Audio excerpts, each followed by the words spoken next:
What's up, you keyboard heathens? Got a knife review for you today. The Victorinox Hunter XT. Let's dig right into her. Right off the top, you got a nylon case, relatively good quality, riveted in the back. The problem I have with it is this.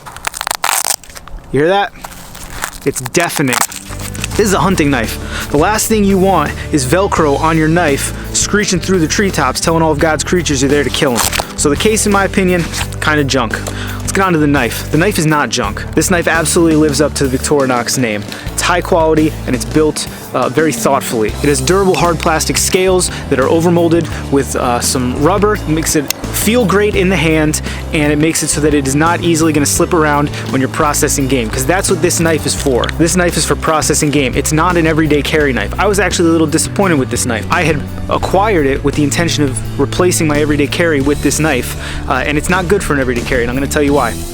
You've got two main tools on this. You'll notice both of those tools have these really big holes in them. It makes it easy to one hand open, even with big clumsy mittens on, or if your hands are just a little cold and fumbling around. The problem with this blade, well, first of all, it's not a drop point, which you're gonna want on a hunting knife, but that didn't dissuade me from using it as my everyday carry. The problem is with the line lock. You see, the line lock on this blade pulls towards you if you're right-handed to release.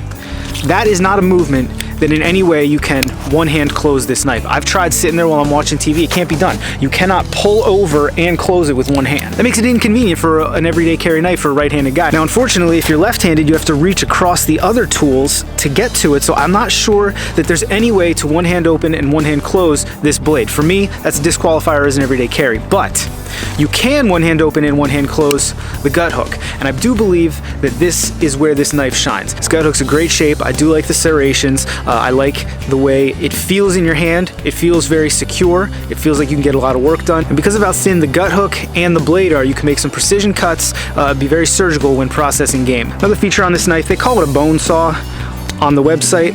I'm not sure you'd want to cut too much bone with that. What I do know, my buddy who bow hunts told me he loves having one of these on his hunting knife because he can use it to make small adjustments when he's in the stand if something's in the way of his bow, cutting little branches. Not a feature I really like having in a tool like this. I don't mind them in a multi-tool, something like a Leatherman. In a knife like this, I'd prefer they save the space and omit it's really a wood saw that they're calling a bone saw. Additionally, they did give you a screwdriver down here.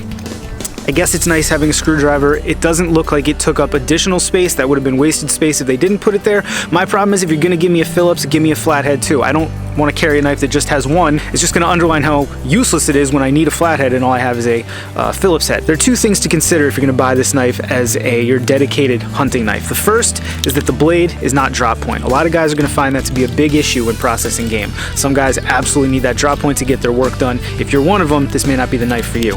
The second one to consider is that serrated blades are notoriously difficult to sharpen. Are they impossible? No, of course not. Anything can be sharpened. But what I find on a knife like this is that once these serrated blades go dull, you kind of just get a new knife, right? This gets put in a drawer. You're not going to get rid of it, but you're not going to take it with you on the hunting trip.